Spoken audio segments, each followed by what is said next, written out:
घना अंधकार से भरा हुआ जंगल, पेड़ों की टेढ़ी मेढ़ी शाखाएं ऐसे झुकी थी मानो किसी अनजाने रहस्य को छुपाए बैठी हों। हवा में ठंडक थी जो कि शरीर में हल्की हल्की सिहरन उत्पन्न कर रही थी और पत्तों की हल्की हल्की सरसराहट डरावनी फुसफुसाहट जैसी प्रतीत हो रही थी। जंगल के बीचों बीच एक साधु अपने एक हाथ में कमंडल और एक हाथ में माला लिए हुए शांत किंतु तेज कदमों से आगे बढ़ा जा रहा था। उस साधु का नाम स्वामी अवधूतानंद था। उसके माथे पर तपस्या का तेज साफ साफ झलक रहा था, लेकिन आंखों में सावधानी थी। अचानक अवधूतानंद को महसूस हुआ कि जैसे कोई उनके पीछे पीछे चल रहा है। तब साधु ने पीछे मुड़कर देखा, कोई नहीं, लेकिन फिर भी उसे किसी के कदमों की आवाज़ साफ साफ सुनाई पड़ रही थी, जो कि उसके पीछे से ही आ रही थी। जैसे ही अंधेरा और गहराया, जंगल में एक भयानक हंसी गूंजी। हा हा हा। हंसी की आवाज़ सुनकर वह साधु तुरंत वहीं पर रुक गया और अपनी आंखें बंद करके किसी मंत्र का जाप करने लगे। ओम नमः शिवाय, ओम नमः शिवाय। हंसी और पास आने लगी। पेड़ों की शाखाएं अपने आप हिलने लगी। हवा अचानक से और अधिक ठंडी हो गई। तभी अचानक से सामने धुआं सा उत्पन्न हुआ और उस धुएं में से एक स्त्री का रूप उभरा, जिसके लंबे बिखरे हुए बाल, लाल लाल आंखें और पैर उल्टे थे। वह थी एक भयानक चुड़ैल। चुड़ैल ने बहुत ही मधुर आवाज में बोला, साधु, तुम इस जंगल में अकेले क्या कर रहे हो? साधु ने बहुत ही शांत स्वर में उत्तर दिया, देवी, मैं सत्य की खोज में इस जंगल में आया हूँ। मुझे किसी से भय नहीं है।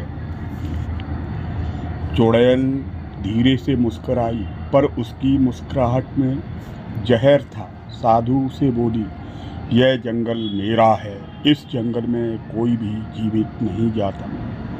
साधु ने कमंडल से थोड़ा सा जल निकाला और मंत्र पढ़ते हुए सामने उस चुड़ैल की ओर छिड़का।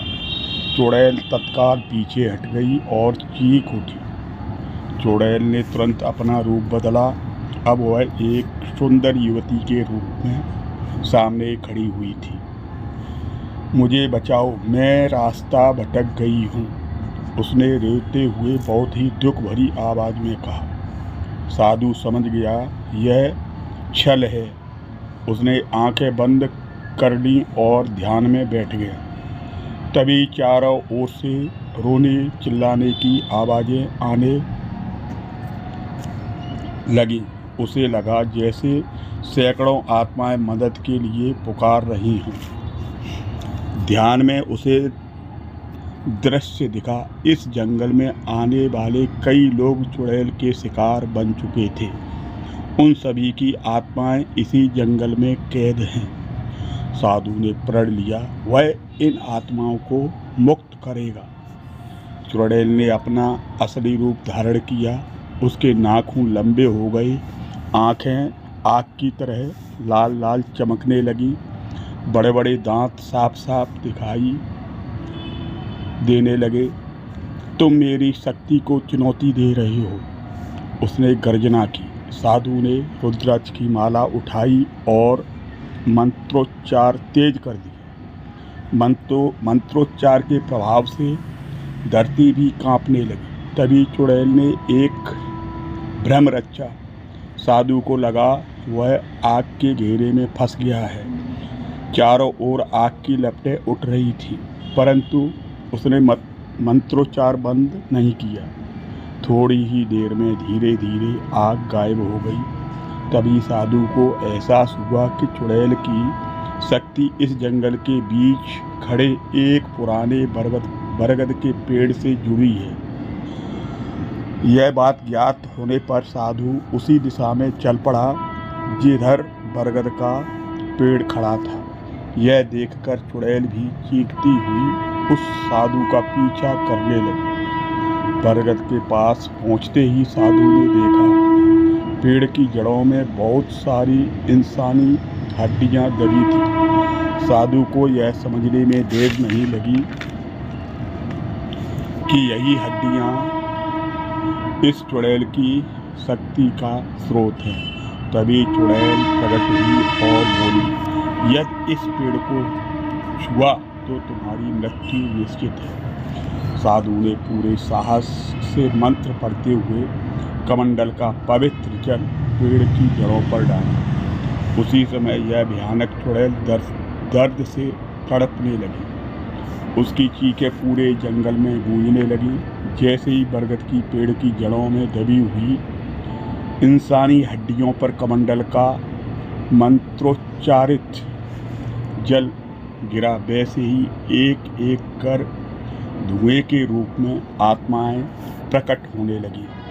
उनके चेहरों पर शांति थी। उधर चुड़ैल कमजोर पड़ने लगी। अंतिम मंत्र के साथ साधु ने रुद्राक्ष की माला जमीन पर रखी। तेज प्रकाश फैला।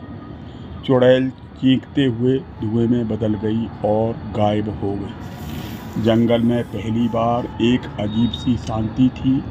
सूरज की किरणें पेड़ों के बीच से झांकने लगी। पक्षियों की चहचहाट सुनाई देने लगी। साधु मुस्कुराया और साधु ने प्रण लिया कि वह जहाँ भी अंधकार होगा वहाँ प्रकाश फैलाएगा और उसी पगडंडी पर आगे बढ़ गया एक नई यात्रा की ओर। तो दोस्तों, यदि आपको कहानी पसंद आई हो तो कृपया चैनल को सब्सक्राइब करें, वीडियो को लाइक एवं शेयर करें। धन्यवाद।